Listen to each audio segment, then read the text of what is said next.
તું ક્યાં જઈ રહ્યો છે? છાત્રામાં. અરે હા ચલૈયા, બોલો સાહેબ. મને સાંભળવામાં એવું આવ્યું છે કે તારા માતા પિતા તને મૃત્યુદંડ દેવા માટે ઘરે બોલાવી રહ્યા છે. હું ભાગું તો મારી ભૂમતા લાગે ભૂમિને ઝીલે પાર. હું ઘરે જઈશ જ તે. અરે ચલૈયા, મૃત્યુદંડ ની વાત સાંભળતા જ એક નાના બાળક થરથરી ઉઠે અને બી ઉઠે. તો તારામાં કાંઈ બીક જેવું કાંઈ છે જ નહીં? કાંઈ વાંધો નહીં, મેં તો મારી ફરજ બજાવી. તું જઈ શકસ ચલૈયા.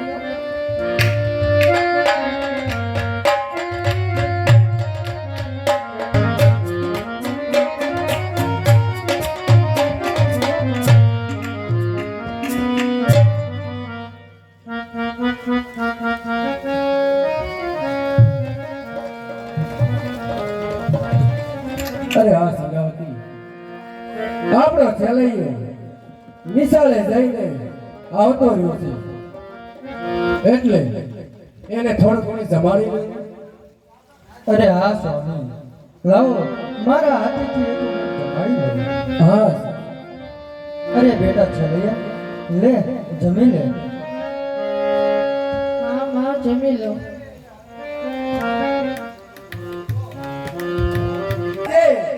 પ્રભુએ જે ધાર્યું છે એ હવે થશે. એટલા માટે સગાવતી, તમે રુદન ના કરો, એટલું રુદન ના કરો સગાવતી.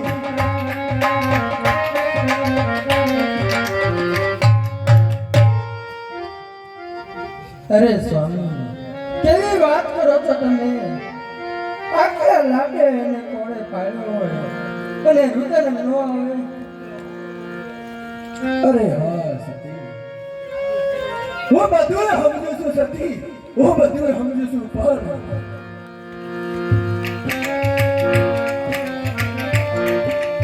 અરે હા ચલૈયા, તું નિશાળેથી તો આવતો રહ્યો. માં, કેમ રડો છો? અરે બેટા છલૈયા, આ રુદન પહેરવાનું જાણું છું. અરે બેટા તું જાણે જ છે. તો હવે આ આપણી છેલ્લી મુલાકાત છે. તો હવે વાર્ષિક જઈ રહ્યા છે. અરે બેટા છલૈયા, તારી અંતિમ વિદાય હું તને નિરાતે શાંતિથી એક વખત જોઈ તો લઉં.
શું કરી રહ્યા છે? ઝટ કરો, ઝટ! જલ્દી મને ભોજન આપો. હા પ્રભુ, થોડી વાર લો. હા, વર વધુનો શણગાર તમે સજ્જો છે તો જોજો, આંખમાંથી એક પણ આંસુડું ન ગીરવું પડે, નહીતર હું નહીં જમું. અરે સગાવતી, ચલૈયા માથે મારે હાથ કરવાનો કઈ રીતે એના મસ્તક માથે મૂકું? ચલૈયા તો મારો જીવથી બળ પરાવતી બળ વાલો છે. નથી. તમારાથી કઈ રીતે એની માથે હું તલવાર મૂકી ધર લઈ મસ્તક લઈ શકું?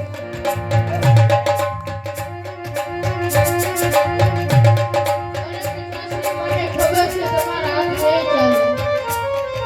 મારું મસ્તક ઉતારતા હું મારી જાતે જ મારું મસ્તક ઉતારું છું.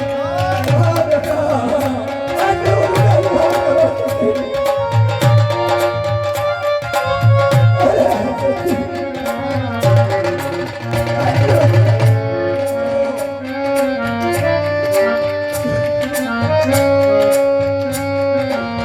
અરે સગાવતી, છેલ્લી વાર આપણા પુત્રનું મોઢું જોઈ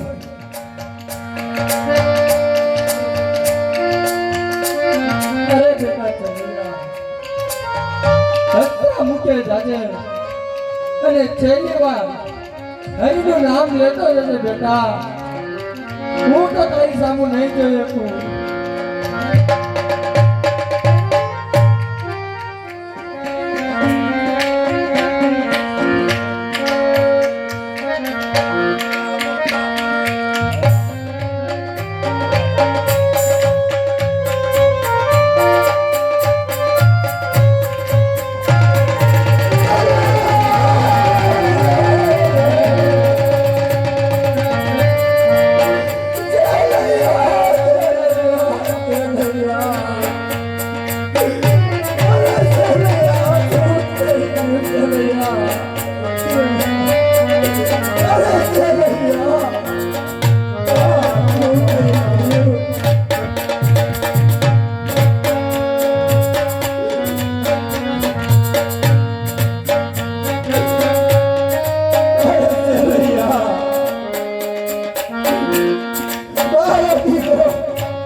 અરે સ્વામી, છેલ્લે તો કઈનો ગયો રહ્યો ભગવાનના ગામમાં. અરે હા સગાવતી, હા. હવે આ મહાત્માને જમાડી દો તમે. પણ સગાવતી, તમારો પાલવનો લાલ લાલવનાર રહી ગયો સગાવતી. સગાવતી, તમારા ઘોડામાં ખૂંદલા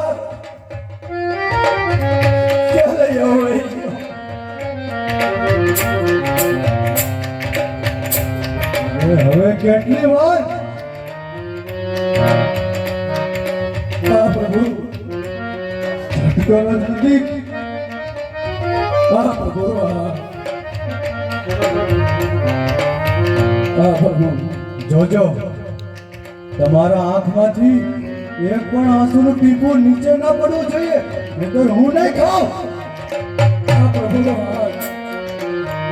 અને હુકમ પ્રભુ તમારો.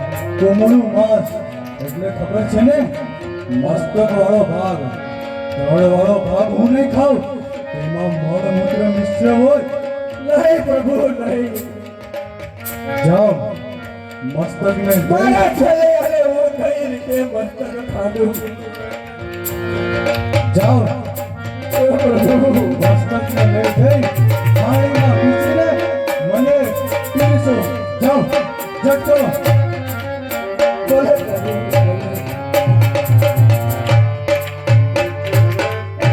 જોજો, એક પણ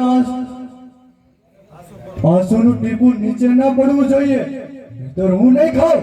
ભલે પ્રભુ.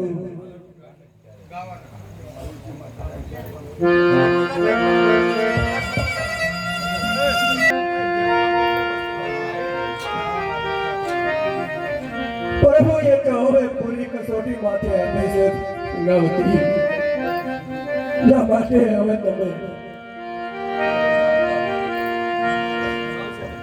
હે મારા ચાકરીના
અરે સ્વામી હા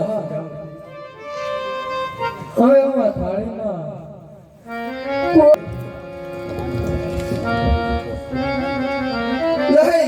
નહીં તમે આટલા રુદન કરો સતી હવે આટલા રુદન કરો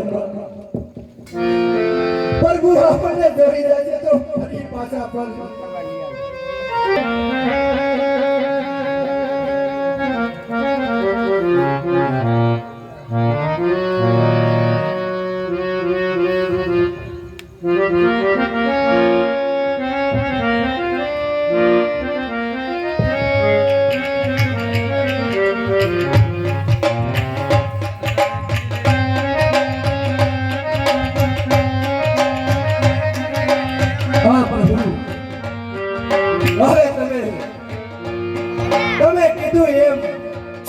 અમે કર્યું.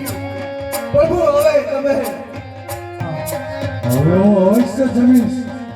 હા, બસ હવે તમારા બીજા બાળકને મારી સામે બેસાડો. નહીં પ્રભુ નહીં, આવો જુલમ કરો. આવો જુલમ તમે હવે ના કરો હવે પ્રભુ. હવે અમારે બીજું બાળક ક્યાંથી લાવવું પ્રભુ? એકનો એક મારો છેલ્લો હતો જેને પણ તમે કીધું એટલે ખાંડણીમાં ખાંડીને તમને તમારી થાળી કહીશું પ્રભુ. તો હવે પ્રભુ બીજું બાળક મારે હવે ક્યાંથી લાવવું પ્રભુ? ક્યાંથી લાવવું? શું તમારે બીજું સંતાન નથી? એટલે માટે તમે વાંજા છો. હું વાંજાના ઘરનું નથી જમતો. ના બાપમાં તમે વાંચ્ય કોને કહો છો? કેમ? હવે તો તમે વાંજા જ કહેવાઓ ને.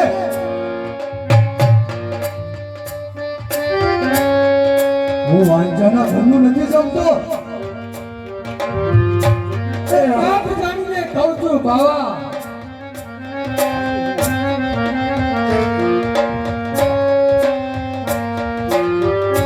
અરે બાપ જાણીને કહું છું બાવા. મારા પેટ છે મહિના 5. જેને આશરો સીતા રામનો એને ઊંઘીનો હવે હાથ. હવે બેઠો સાહેબમાં બાવા. જમી લે નહીં તો જમ્યા વગર નહીં દઉં બાવા.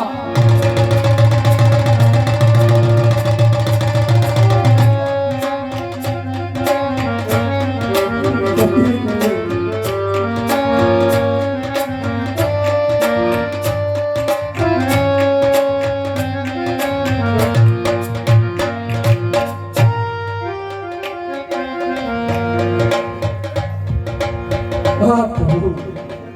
થમી જાઓ ભક્તો, થમી જાઓ. તમારી ભક્તિ ભાવ અને તમારી પ્રાણ ત્યાગની ભાવનાથી હું પ્રસન્ન થયો છું. માંગો ભક્તો માંગો, શું માંગો છો? નહીં પ્રભુ નહીં. હવે માંગવી પણ શું માંગવી પ્રભુ? પણ સતયુગની માર્ગ કરતો તમે પરીક્ષા કરી અમારી માથે પ્રભુ. પણ આગળ કળયુગ આવી રહ્યો છે પ્રભુ. એની માટે તમે જો આવી કસોટી નાખશો તો તમને પૃથ્વીના માનવી તમને માનશે ને પ્રભુ, તમને માનશે ને. અરે સંભાવતી, તમારો આંખોનો તારલો કોણ એ સેવયો સેવયા. અરે ચલે આ બેટા.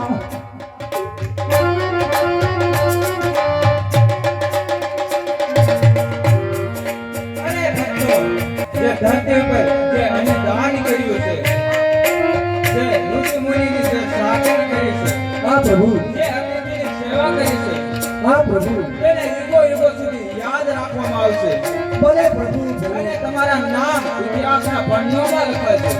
ભલે પ્રભુ.